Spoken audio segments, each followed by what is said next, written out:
샬롬, 반갑습니다. 하나님의 말씀입니다. 고린도전서 10장 13절의 말씀입니다.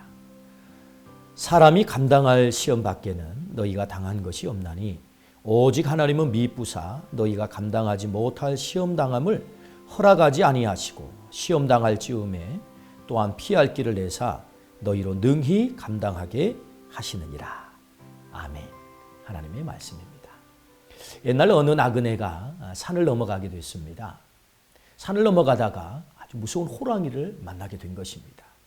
이 호랑이가 잡아먹겠다고 덮치면서 제안을 하기를 팔 하나만 내주면 내가 잡아먹지 않는다. 그런 제안을 하는 것입니다.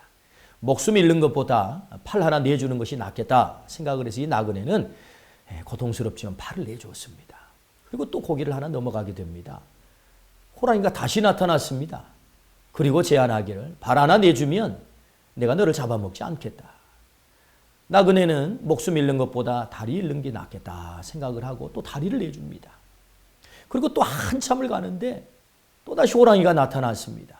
그리고는 무력해진 이 나그네, 힘쓰지 못한 이 나그네를 통째로 삼키고 말았습니다. 이 호랑이가 나그네를 삼키고 나서 하는 말이 나는 이빨도 빠지고 발톱도 빠진 늙은 호랑이인데 용기를 내서 자네가 나를 대적했더라면 나는 도망치고 말았을 터인데 라는 말을 남겼다고 합니다.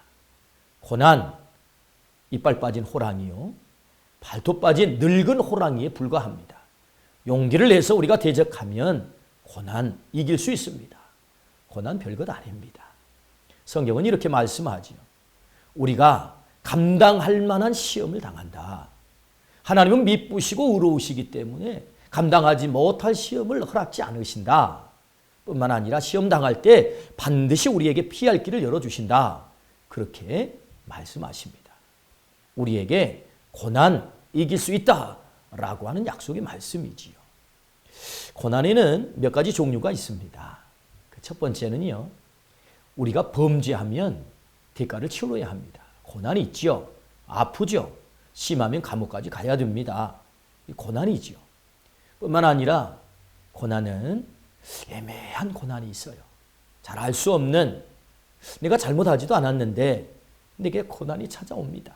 애매한 고난이 있다라고 성경은 분명히 말씀합니다. 뿐만 아니라 의로운 고난이 있습니다. 의인이 당해야 되는 고난. 우리 주님이 십자가를 지심은 사실 의인의 고난이고 많은 성경의 인물들이 의인의 고난의 길을 가지요. 뿐만 아니라 네 번째 고난이 있는데 그것은 우리를 연단시키는 고난입니다. 우리를 훈련시키는 고난이지요. 그렇다면 이 고난을 통해서 하나님은 무엇을 주시려고 우리에게 고난을 허락하실까요? 이 고난의 유익은 도대체 무엇일까요? 고난의 유익이 있습니다. 고난의 유익 그 첫 번째는요, 우리를 겸손하게 만듭니다. 우리를 자고하지 않도록, 교만하지 않도록 우리에게 고난을 주셔서 겸손하게 만들고요. 두 번째는 하나님의 뜻을 깨달아 알게 합니다. 다윗은 고백합니다. 고난당하는 것이 내게 유익이라. 내가 이로써 하나님의 율례를 배웠나이다. 고난 앞에서 하나님의 뜻을 깨닫게 되죠. 세 번째는요, 우리를 성숙한 자리로 가게 만듭니다. 그래서 정금같이 우리를 지어주시지요. 뿐만 아니라 고난은 하나님을 온전히 신뢰하게 만듭니다. 그래서 내 힘으로는 할 수 없구나. 하나님이 도와주셔야 할 수 있겠구나. 고난 앞에서 우리는 철저히 자신의 무능을 절감하고 하나님을 신뢰하게 되는 것이지요. 하나님은 오늘 우리에게 말씀합니다. 고난이 있다. 그러나 그 고난 반드시 이길 수 있다. 고난 별것 아니다. 왜냐하면 감당할 만한 시험을 주시고 하나님은 미쁘시고 의로우시기 때문에 감당할 만한 능력도 주시고요.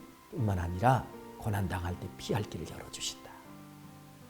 고난, 이빨 빠진 호랑이요, 발톱 빠진 호랑이입니다. 별것 아닙니다.